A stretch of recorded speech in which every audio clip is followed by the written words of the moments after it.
ఏది చెప్పినా యేసన్న గారు హే అరవే, నేను ఏ ట్యూన్ కంపోజ్ చేస్తున్నా హే అక్కర్లేదులే పెద్ద మనగాళ్ళు లేచి వచ్చాడు ఇక్కడ అని భయంకరంగా ఇవన్నీ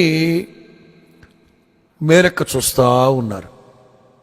జనవరి, ఫిబ్రవరి రికార్డింగ్కి అన్నీ నేనే వెళ్ళాను, రికార్డింగ్ అంతా నేనే చేస్తాను. కానీ నేను ఏది చెప్పినా, నేను ఏది చేసినా బద్ధ శత్రువుని కూడా చూడరండి, అంత భయానకంగా ట్రీట్ చేశారు దైవజనులు యేసన్న గారు.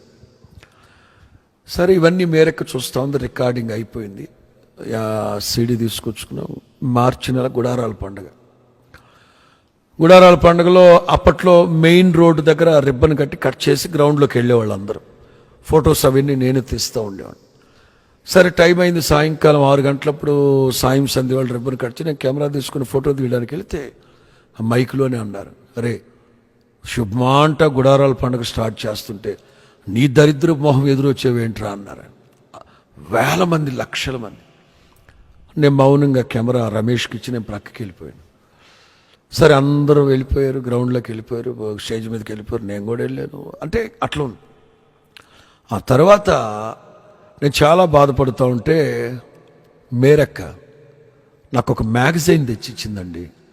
అది క్రీస్తు విజయము అనే magazine. I think DV Daniel గారు, అది మన చెన్నై వాళ్ళది అనుకుంటాను. క్రీస్తు విజయము మ్యాగజైన్ తెచ్చించి ఇందులో సంపాదకుని లేఖన ఒకటి ఉంది, చదవమని ఇచ్చారు. దాంట్లో చూస్తే నిజమైన విజయం అంటే ఏంటో తెలుసా అని ప్రశ్న. అందులో ఏమనుందంటే, నీవేదైనా ఆలోచన చెప్పినప్పుడు 10 మందిలో నిర్మోహమాటంగా నిన్ను కించపరుస్తారే, దాన్ని పంటి బిగువన బిగబట్టగలిగితే అదే విజయం. ఇట్లా చాలా పాయింట్స్ ఉన్నాయి.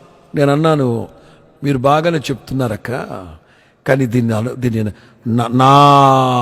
నా వాడుకలోకి వచ్చేసరికి నా వల్ల కావట్లేదు. కాకపోతే ఎలాగా? నువ్వు ఇవన్నీ అనుభవిస్తేనే కదా రాబోయే రోజుల్లో లక్షల మందిని ప్రభావితం చేయగలవు దేవుని వైపు అన్న నిన్ను ఒక మార్గంలో నడిపిస్తున్నా. నేను ఇక్కడ రాసుకున్నది ఏంటంటే, ప్రియులారా, మనుషులు మనల్ని నడిపిస్తూ ఉన్న విధానాన్ని బట్టి మనకు డిసప్పాయింట్మెంట్.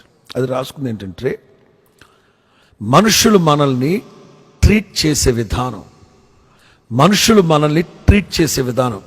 మనము మన బంధువులు ఉన్నాం, మనం ఏది చెప్పినా వినరు, మనం ఏది చేసినా ఊరుకోరు. ఇది 2002లో జరిగిన సంభవం గుడారాల పండుగప్పుడు. సరే నేను ఆ మ్యాగజైన్ పట్టుకున్నాను. ఆ తర్వాత గుడారాల పండుగలు ముగించిన తర్వాత నా ప్రార్థన చేసి తీసుకెళ్ళి తెనాల్లో వదిలిపెట్టారు. 1 year దాటింది. 2003 గుడారాల పండుగ. గుడారాల పండుగ మెయిన్ గేట్ దగ్గర రిబ్బన్ కట్ చేయాలి, వెళ్ళిపోవాలి. నేను పోయినసారి కోప్పడ్డారు కదా, అది మనసులో పెట్టుకుని ఎందుకులే నేను దూరంగా ఉన్నాను.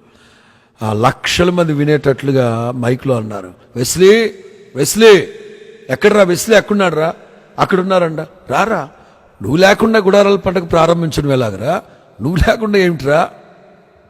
వెంటనే ఆ ప్రక్క నుంచి మేరెక్క వెంటనే నాకు గుర్తు చేసింది, గత సంవత్సరం ఇదే చోట నీకు అవమానం కలిగింది, అదే చోట రెట్టింపు ఘనత నీకు కలుగు చేశారు, కాకపోతే కొంచెం ఆలస్యం.